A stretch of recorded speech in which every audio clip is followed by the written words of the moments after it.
बीच में गुलाब के ताजे पुष्प खिले हुए हैं और उनके बीच बैठे हुए प्रहलाद जी कर रहे हैं राम राघव राम राघव राम राघव रक्षमा राम राघव राम राघव राम राघव रक्षमा कृष्ण केशव कृष्ण केशव कृष्ण केशव पाहि मां कृष्ण केशव कृष्ण केशव कृष्ण केशव पाहि मां राम राघव राम राघव राम राघव रक्षमा राम राघव राम राघव राम राघव रक्षमा कृष्ण केशव कृष्ण केशव कृष्ण केशव पाहि मां कृष्ण केशव कृष्ण केशव कृष्ण केशव पाहि मां राम राघव राम राघव राम राघव पाहि मां राम राघव राम राघव राम राघव रक्षमा इस प्रकार से प्रहलाद जी का कुछ नहीं बिगड़ा। फिर से गुरुकुल में आए तो गुरुकुल के अपने मित्रों ने पूछा कि अरे प्रहलाद मैं तुमसे 10 साल बड़ा हूं। एक शिष्य ने कहा प्रहलाद जी से कि मैं तुमसे 10 साल बड़ा हूं, मैंने अपने जीवन में किसी को यहाँ आते जाते नहीं देखा, तुम्हें ये ज्ञान मिला तो कहाँ से मिला? हमारे गुरु तो एक ही है, अन्य कोई आता भी नहीं, फिर कैसे मिला ये ज्ञान? प्रहलाद जी ने कहा कि ये ज्ञान मुझे नारद जी से मिला। शिष्यों को बड़ी आश्चर्य हुआ कि कैसे हो सकता है, नारद जी को कभी आते जाते यहाँ देखा नहीं है। कि अरे जब हमारे पिताश्री तपस्या के लिए मंदराचल पर्वत में गए थे ना, तब इंद्र ने आक्रमण किया था यहाँ, और मेरी माता जिसके गर्भ में मैं था अपहरण करके ले गए। रास्ते में नारद जी मिले और बताया कि अरे इंद्र ये क्या कर रहा है, तो इस अबला को, इस नारी को हर करके ले जा रहा है, क्यों ले जा रहा है? अगर तुम भी इस तरह से नारी का अपमान करने लगे तो राक्षसों और देवताओं में क्या फर्क रह जाएगा? ये भले ही राक्षस वधु है, लेकिन ये नारी है और नारी हमेशा सम्मान की पात्र होती है। तुम ये ठीक नहीं कर रहे हो इंद्र, इसको छोड़ दो। इंद्र ने कहा मुझे इससे कोई वैर नहीं है, मैं इसका बाल विवाह का नहीं करूंगा, लेकिन इसके गर्भ में मेरे शत्रु का बीज पल रहा है, मैं उसे नष्ट करूंगा। नारद जी ने कहा कि इंद्र तेरे जैसे 1000 इंद्र भी आ जाएं तो भी इसके बीज को तू नष्ट नहीं कर सकता, क्योंकि इसके पेट में तो महाभागवत प्रहलाद है, भगवान का भक्त है, उसे कोई नष्ट नहीं कर सकता। तो इंद्र ने नारद जी के साथ छोड़ दिया मेरी माँ को, कयाधु को, और इस प्रकार आश्रम में ले गए और वहां ज्ञान चर्चा हुई। नारद जी ने अपने आश्रम पे सारा तत्व ज्ञान कयाधु को सुनाया, और गर्भ में प्रहलाद थे, उन्होंने सुना। अब देखिए प्रहलाद, अर्जुन की पत्नी सुभद्रा जब अभिमन्यु गर्भ में थे तो उनको चक्रव्यूह तोड़ने की शिक्षा दी थी अर्जुन ने,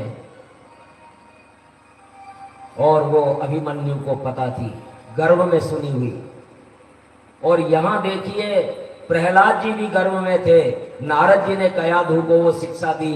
कयाधु भले ही भूल गई, लेकिन गर्भस्थ शिशु प्रहलाद जी को वो विद्या याद रही।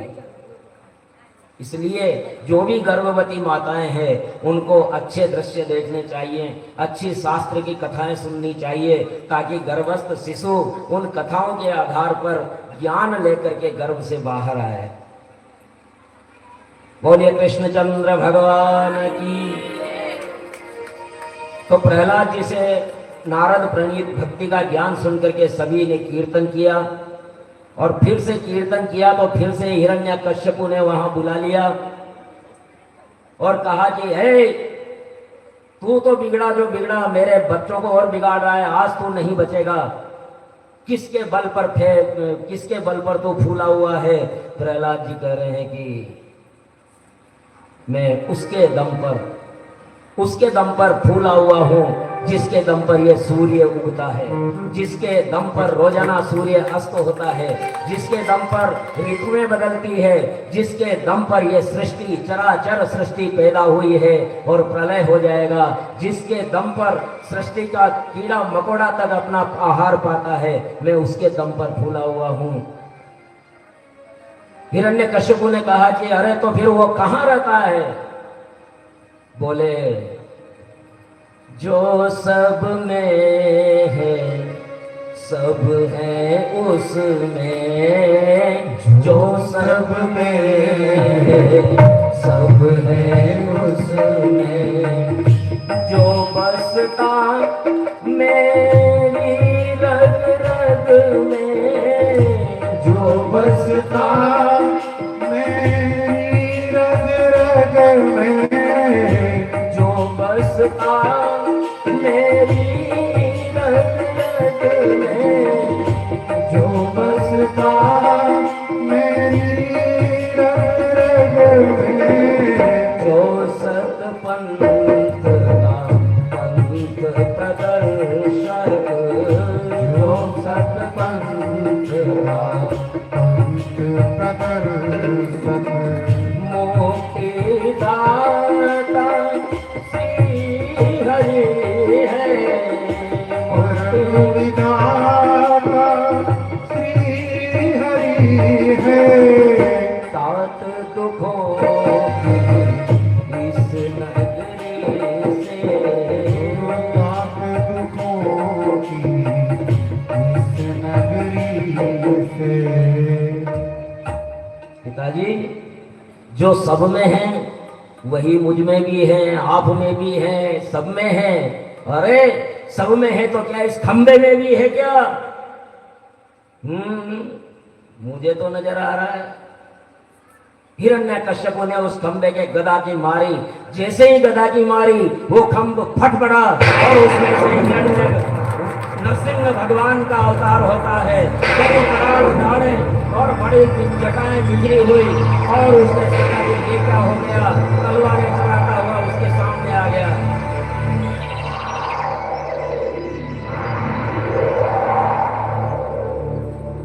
जैसे ही प्रकट हुए,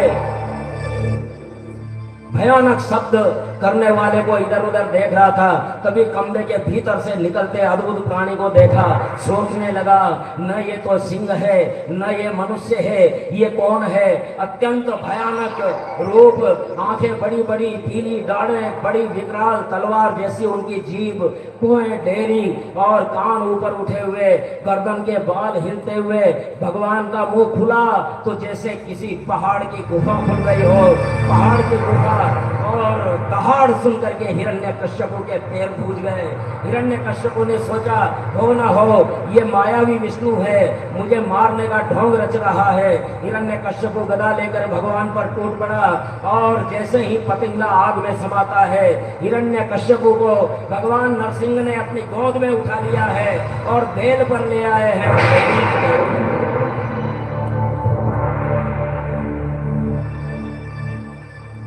और भगवान नरसिंह ने बड़ा अट्टहास किया है, जिससे हिरण्यकश्यपु की आंखें बंद हो गई।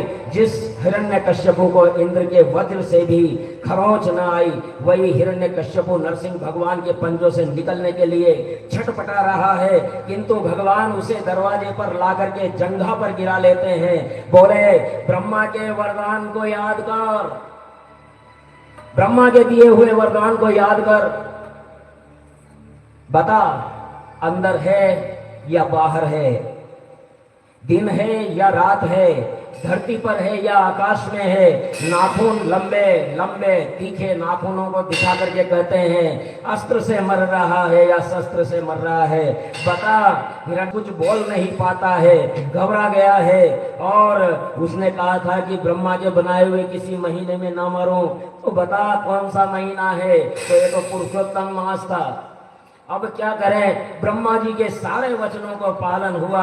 भगवान का रूप अत्यंत विभत्स था और देखते देखते उसके हृदय को फाड़ डाला है, अंतड़ियों की माला पहन ली है और प्रहलाद को बचा लिया है भगवान नरसिंह ने। लेकिन भगवान नरसिंह का गुस्सा शांत नहीं हो रहा है और सारे देवता वहां आकर के कहते हैं, ओम नमो नरसिंहाय, ओम नमो नरसिंहाय, ओम नमो नरसिंहाय, ओम नमो नरसिंहाय, ओम नमो नरसिंहाय, ओम नमो नरसिंहाय, ओम नमो नरसिंहाय, ओम नमो नरसिंहाय, ओम नमो नरसिंहाय, ओम नमो नरसिंहाय, ओम नमो नरसिंहाय, ओम नमो नरसिंहाय। नातोऽस्मै अन्ताय दुरन्तशक्तये विचित्रवीर्याय कर्मणे, विचित्रवीर्याय पवित्रकर्मणे, विश्वस्य सर्वसिद्धसंयमान् गुणे स्वलीलया सन्तततेऽप्यवात्मने। ॐ नमो नरसिंहाय, ॐ नमो नरसिंहाय, ओम नमो नरसिंहाय, ओम नमो नरसिंहाय। बोलिए नरसिंह भगवान की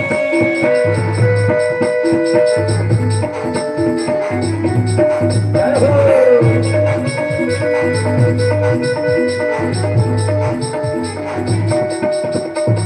ब्रह्मा ने स्तुति की, ब्रह्मा ने बड़ी स्तुति की है। अनंत भगवान हम आपको प्रणाम करते हैं, हे प्रभु हम आपको प्रणाम करते हैं। रुद्र भगवान शिव करते हैं, कोप कालो योगांतस्ति हतो यम सुरोर्पकः शाश्वतं पापयोत्रं वर्तन्ते भक्तवत्सलं। ॐ नमो नरसिंहाय, ॐ नमो नरसिंहाय, ॐ नमो नरसिंहाय, ओम नमो नरसिंहाय। हे प्रभु आपने एक राक्षस पुत्र के लिए अवतार ग्रहण किया है, कितना क्रोध किया है। हे प्रभु धन्य है आपकी कृपा। इंद्र, ऋषिगण, पितर, सिद्ध, विद्याधर आदि सभी ने भगवान की स्तुति की, किंतु भगवान का क्रोध कम होने का नाम नहीं ले रहा था। अब क्या करें, किसी प्रकार भगवान का क्रोध शांत न हुआ तो फिर ये ब्रह्मांड को जला डालेंगे। तब लक्ष्मी जी को बुलाया, लक्ष्मी जी भगवान को बड़ा क्रोध हो रहा है, आप जाइए। लक्ष्मी जी ने कहा हाँ भगवान के क्रोध को मैं शांत कर दूंगी। और वो लक्ष्मी जी गए, साक्षात् श्री प्रेषिता दैवे दृष्ट्वा तन्महदद्भुतम् अदृष्टा श्रुततोर्मत्वा सानुपेयाय संहिता। ॐ नमो नरसिंहाय, ॐ नमो नरसिंहाय,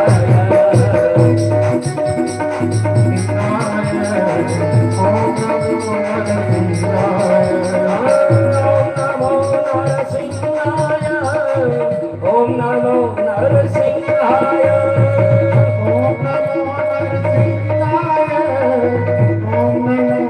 नरसिंहाय। ॐ नमो नरसिंहाय, ॐ नमो नरसिंहाय।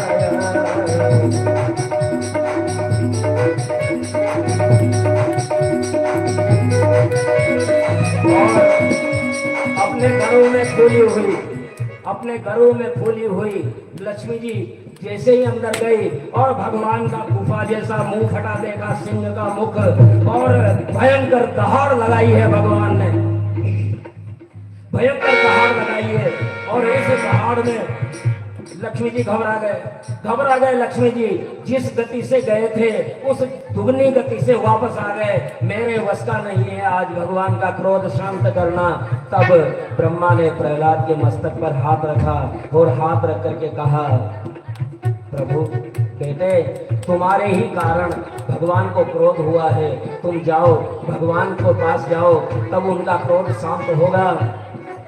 प्रहलादम प्रेषयामास ब्रह्मावस्थित मंदिरे तात प्रसन्नयोपेहि स्वपित्रे कुपितं प्रभु। ओम नमो नरसिंहाय, ओम नमो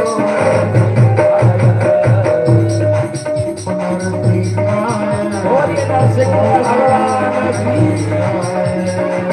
ओम नमो नरसिंहाय, ओम नमो नरसिंहाय, ओम नमो नरसिंहाय, ओम नमो नरसिंहाय, ओम नमो नरसिंहाय, ओम नमो नरसिंहाय, ओम नमो नरसिंहाय, ओम नमो नरसिंहाय, ओम नमो नरसिंहाय, ओम नमो नरसिंहाय। बोलिए नरसिंह भगवान की। जय हो। प्रहलाद बड़े बड़े देवताओं से दाल नहीं गली, लक्ष्मी जी तक की दाल नहीं गली। प्रहलाद जी को ब्रह्मा जी भेजते हैं, प्रभु बेटे तुम्हारे कारण ही भगवान को क्रोध हुआ है। और प्रहलाद जी जाते हैं भगवान के पास, नहीं कछु भय न दीनता आई। प्रहलाद जी को कोई भय नहीं लगा और बड़े प्रेम से गए और भगवान के सामने साष्टांग दंडवत किया। और नरसिंह भगवान ने ये देखा तो उनका मन भर आया, कर कमल प्रहलाद जी के मस्तक पर रखा, तत्काल प्रहलाद को तत्व साक्षात्कार हो गया। जैसे ही नरसिंह भगवान ने प्रहलाद जी के सर पर हाथ रखा और भगवान के चरणार बिंदों को हृदय में धारण किया, शरीर पुलकित हो गया, आनंद अश्रु बहने लगे। भगवान ने कहा तुमने बहुत कष्ट पाए मेरे पुत्र, मेरे आने में बहुत देर हो गई, मुझे क्षमा कर दो पुत्र। देखो भगवान भक्त से क्षमा याचना कर रहे हैं। प्रहलाद जी तो भाव समाधि में लीन थे, भगवान ने गोद में बैठाया, प्यार किया, गदगद वाणी से प्रहलाद स्तुति करने लगे। ब्रह्मादय सुरगणा मुनयोथ सिद्धा सत्वे गतानमतयो वचसां प्रवाहे नाराधितुं पुरुगुणे रघुनापि विप्रो किं तोष्टुमर्हति समे हरिरुग्रजाते। ब्रह्मा आदि देवगण भी आपको नहीं पा सके प्रभु, प्रहलाद जी स्तुति कर रहे हैं। मुनि सिद्ध जिन्होंने पूरे अनेकों जीवन खवा दिए वो आपको नहीं पा सके, लेकिन मैं राक्षस कुल में जन्म हुआ प्रहलाद आपके चरणों में हूँ, असुर जाति में उत्पन्न मैं बड़ा सौभाग्यशाली हूँ प्रभु, बड़ी कृपा की आपने। विप्राधिश गुणायुतादरविंदनाभ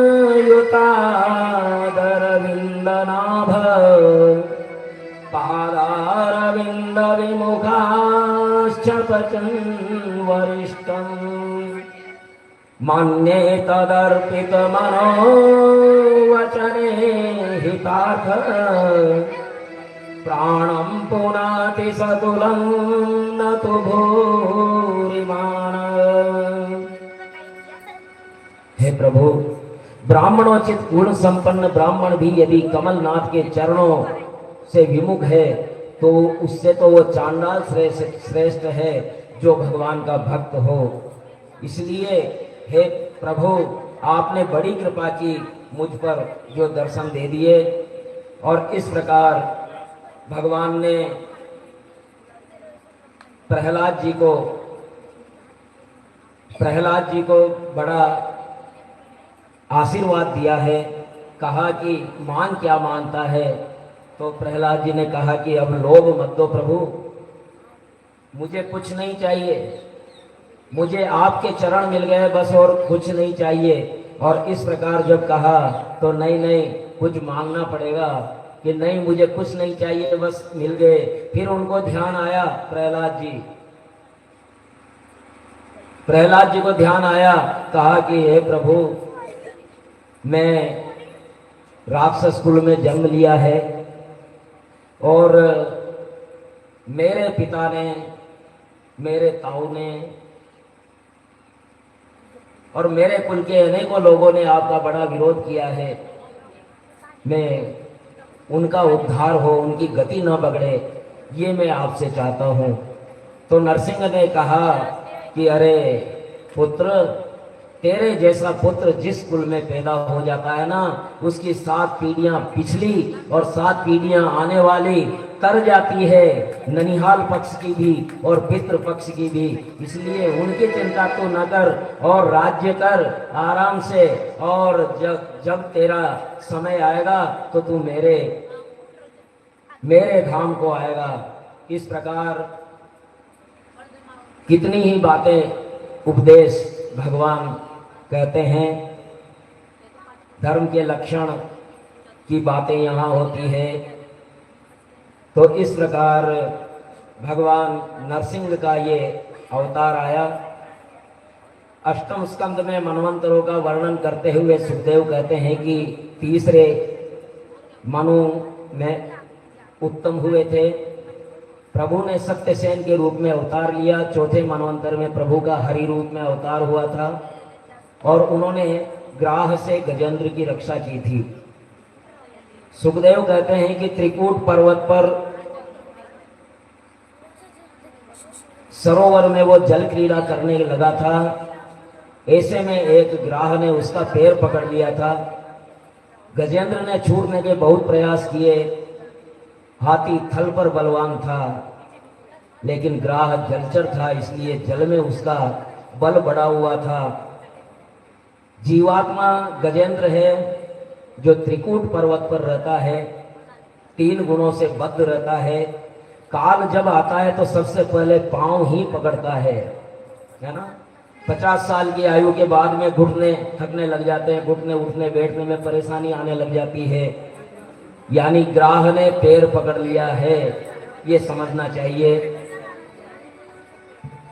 जब मनुष्य के पांव की शक्ति क्षीण होने लगे तो समझना चाहिए काल रूपी ग्राह ने हमें पकड़ लिया है। और जब काल पकड़ लेता है तो न तो कोई डॉक्टर कुछ कर सकता है, न पत्नी, न पुत्र, न अन्य रिश्तेदार कुछ कर सकेगा। तब घबराना नहीं चाहिए और वही करना चाहिए जो गजेंद्र ने किया। 1 माह पूरा गजेंद्र और ग्राह के बीच में युद्ध होता रहा। ग्राह हाथी को गहरे पानी में खींचता जा रहा है।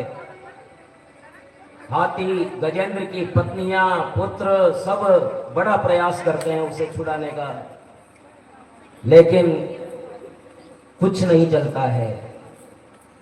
आदमी जब किसी संकट में पड़ता है ना, तो सबसे पहले वो अपनी पत्नी को बुलाता है। पत्नी जब हारने लगती है तो पुत्रों को बुलाती है। पुत्र पत्नी सब मिलकर के उसे उस संकट से निकालना चाहते हैं, लेकिन जब सबके हाथ खड़े हो जाते हैं, किसी का वश नहीं चलता, तो फिर हारे का सहारा बाबा, जोर से, हारे का सहारा बाबा श्याम हमारा।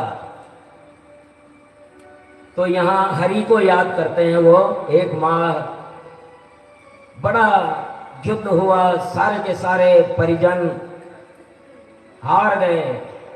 अब गजेंद्र स्तुति करे तो किसकी करे? उसने ब्रह्मा का नहीं लिया, विष्णु को नहीं लिया, शंकर का नहीं लिया। उसने केवल कहा कि जो इस सृष्टि की अंतिम सत्ता है, जो अंतिम सत्ताधीश है, मैं उनकी शरण लेता हूं। और इस प्रकार जब हर तरफ से निराश होकर के केवल प्रभु की शरण जाता है जीवात्मा, तब भगवान आते हैं। जब गजेंद्र निराधार हो गया, व्याकुल हो गया, जीव जब व्याकुल होता है तो परमात्मा को आवाज देता है, हम भी गजेंद्र हैं, हम ही गजेंद्र हैं। प्रत्येक जीवात्मा का पांव सांसारिक वासना के ग्राह में, वासना के संसार में ग्राह ने पकड़ रखा है, काल रूपी ग्राह ने, इसलिए जन्म से ही पकड़ा हुआ है। इसलिए हमेशा गजेंद्र मोक्ष का पाठ करना चाहिए। हे गोविंद हे गोपाल, अब तो जीवन हारे हे गोविंद हे गोपाल, जीवन हमारे। हे गोविंद हे गोपाल, अब तो जीवन हारे। हे गोविंद रामो शरण, हे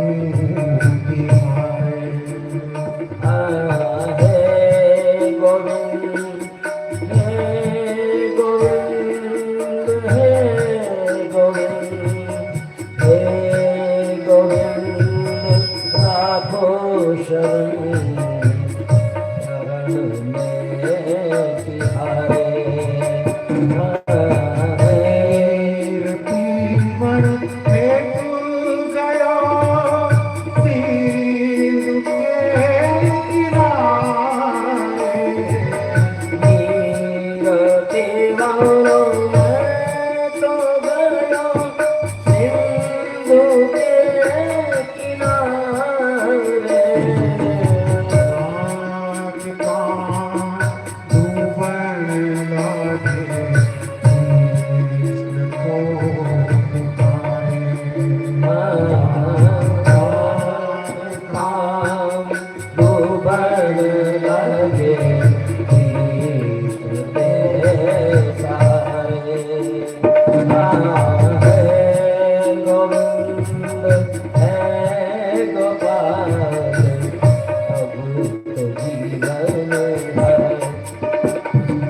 जगत के मूल कारण, सबके हृदय में पुरुष रूप से विराजित सृष्टि के आदि भी जगत के एकमात्र स्वामी को मैं नमस्कार करता हूँ। संसार उन्हीं में स्थित है, संसार में वे ही व्याप्त है, फिर भी प्रकृति से प्रलय है। स्वयं प्रकाश भगवान की शरण में जाता हूँ।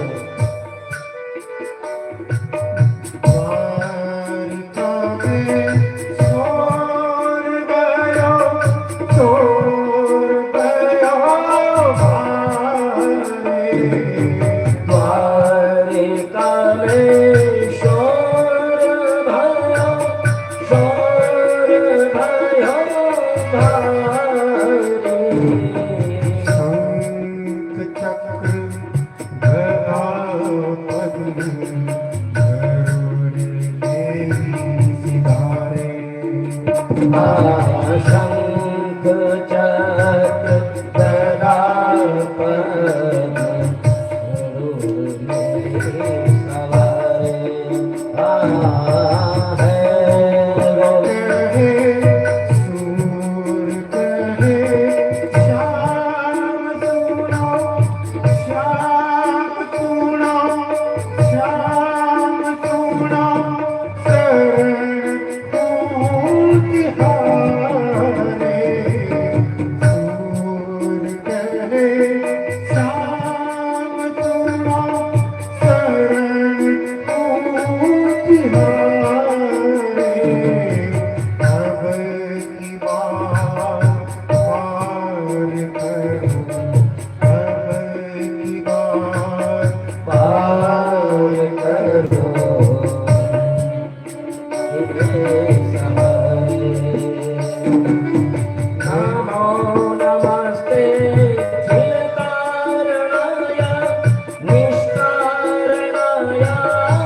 बोलिए श्री हरि विष्णु भगवान की।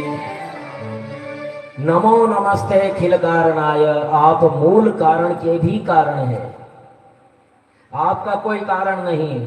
कारण होने पर भी कोई विकार या परिणाम नहीं होता, अतः अद्भुत कारण है आप। नदी झरने आदि का परम आश्रय समुद्र जैसे समस्त वेद शास्त्रों के परम तात्पर्य मोक्ष रूप है। समस्त संत आपकी शरण लेते हैं, अतः मैं नमस्कार करता हूँ। और गजेंद्र 28 श्लोकों में गरुड़ पर आए हुए भगवान की स्तुति करते हैं, और गूढ़ स्तुति, और किसी देव का तो नाम नहीं लिया। वेदमय गरुड़ पर सवार होकर के शंख चक्र गदा पद्मधारी भगवान गजेंद्र ने कमल पुष्प अर्पित किया है, और भगवान ने चक्र से ग्राह का वध कर दिया है। ज्ञान चक्र से ही काल का नाश हो सकता है, सुदर्शन से काल रूप ग्राह का नाश हुआ। इसका अर्थ है हमारी दृष्टि जब सुदर्शन हो जाएगी, हमारी दृष्टि जब अच्छे दृश्य देखने लगेगी, ईश्वर का दर्शन करने लगेगी, तो निश्चित ही प्रभु का दर्शन करने वाली दृष्टि होगी, तो काल रूपी ग्राह के मुख से हम मुक्त हो जाएंगे। और परीक्षित कहते हैं कि इतनी लंबी स्तुति तो गजने की, लेकिन भगवान ने पहले ग्राह को अपने वैकुंठ धाम में भेज दिया, ऐसे कैसे हुआ? तो भगवान कहते हैं कि देखो, मेरे दास मुझे प्रिय हैं, मेरे भक्त मुझे प्रिय हैं, लेकिन जो मेरे भक्तों के भी चरण पकड़ लेते हैं ना, वो ज्यादा प्रिय है मुझे।